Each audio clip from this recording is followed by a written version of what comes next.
హయాంలో సకల శాఖ మంత్రిగా పేరొందిన సజ్జల రామకృష్ణారెడ్డి సోదరులు అటవీ భూమికి ఎసురు పెట్టారు. ఎకరా 2 ఎకరాలు కాదు, ఏకంగా 42 ఎకరాల భూమి ఆక్రమించేశారు. అక్కడ దర్జాగా పండ్ల తోటలు, ఇతర పంటలు సాగు చేస్తున్నారు. అంతేకాకుండా అటవీ భూమిలో గెస్ట్ హౌస్లు, పనివారి కోసం షెడ్లు కట్టించారు.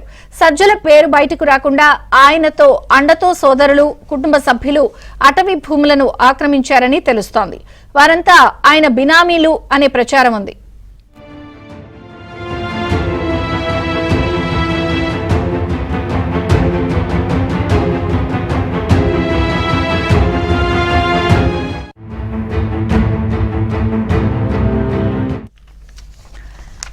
గత ప్రభుత్వంలో సజ్జల సోదరులు కడప శివారు ప్రాంతంలో చేసిన ఈ అక్రమాలు తాజాగా వెలుగులోకి వచ్చాయి.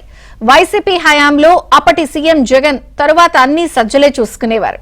అప్పట్లో సీఎంతో పాటు సీఎస్, డీజీపీ కూడా కడప వాళ్లే. దీపం ఉండగానే ఇల్లు చక్కబెట్టుకోవాలి అన్న చందంగా సజ్జల సోదరులు అధికారాన్ని అడ్డుపెట్టుకుని ఏకంగా అటవీ భూమిని కబ్జా చేశారు. కాల్వలు, కుంటలు కూడా ఆక్రమించారు.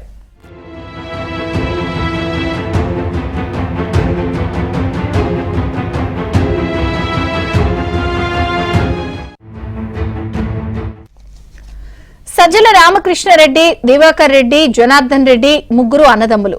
వీరిలో దివాకర్ రెడ్డి చనిపోయారు. కుటుంబంలో మొత్తం పెత్తనమంతా సజ్జల రామకృష్ణారెడ్డిదేనని చెప్తారు. కడప నగర శివార్లోని సీకేదిన్నె రెవెన్యూ పొలంలో చిత్తూరు, కర్నూలు జాతీయ రహదారిని ఆనుకుని సజ్జల సోదరులకు భూములున్నాయి. కడప నుంచి రాయచోటి మార్గంలోని గువ్వల చెరువు ఘాట్ రోడ్డు వరకు విలువైన భూములున్నాయి. ఇక్కడ కడప వైసీపీ నేతలకు ఫామ్ హౌస్లున్నాయి. అప్పుడప్పుడు ఇక్కడ రేవ్ పార్టీ జరుగుతుందని చెప్తారు.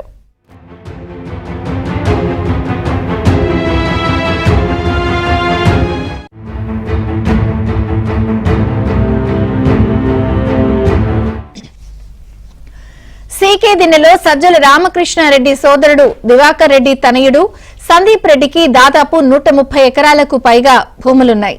అక్కడే 11,129.33 ఎకరాల అటవీ భూమి ఉంది. సజ్జల సోదరులు ఈ భూముల్లో కొంత ఆక్రమించేశారు. ఇక్కడ సజ్జల ఎస్టేట్ కు సంబంధించి మొత్తం 206.13 ఎకరాల భూమి ఉంది. ఇందులో పట్టా భూమి 146.75 ఎకరాలు, ప్రభుత్వ భూమి 10.2 ఎకరాలు, డీకేటీ 5.14 ఎకరాలు, చుక్కల భూమి 2.02 ఎకరాలున్నాయి. అటవీ భూమి 42.2 ఎకరాలను ఆక్రమించేశారు. ఇందులో మామిడి, నేరేడు, టేకు, ఇతర పంటలు సాగు చేశారు.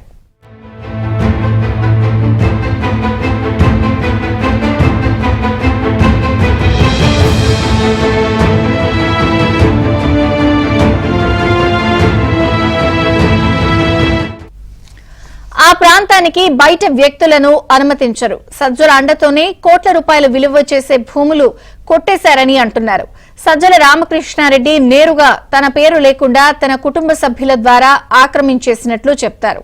వారు సజ్జల బినామీలు అనే ప్రచారం ఉంది. ఇప్పటికీ రెవెన్యూ రికార్డుల్లో ఆ భూములు రిజర్వ్ ఫారెస్ట్ లో ఉన్నాయి. అటవీ ప్రాంతం కావడంతో ఇప్పటికీ అక్కడ నెమళ్లు తిరుగుతున్నాయి. కోట్ల రూపాయలు విలువ చేసే భూములు కొట్టేసినా అటు అటవీ శాఖ, ఇటు రెవెన్యూ యంత్రాంగం కళ్లు మూసుకున్నాయి. అటవీ భూముల ఆక్రమణ వ్యవహారం ఇటీవల కలెక్టర్ దృష్టికి రావడంతో సర్వే చేయిస్తున్నారు.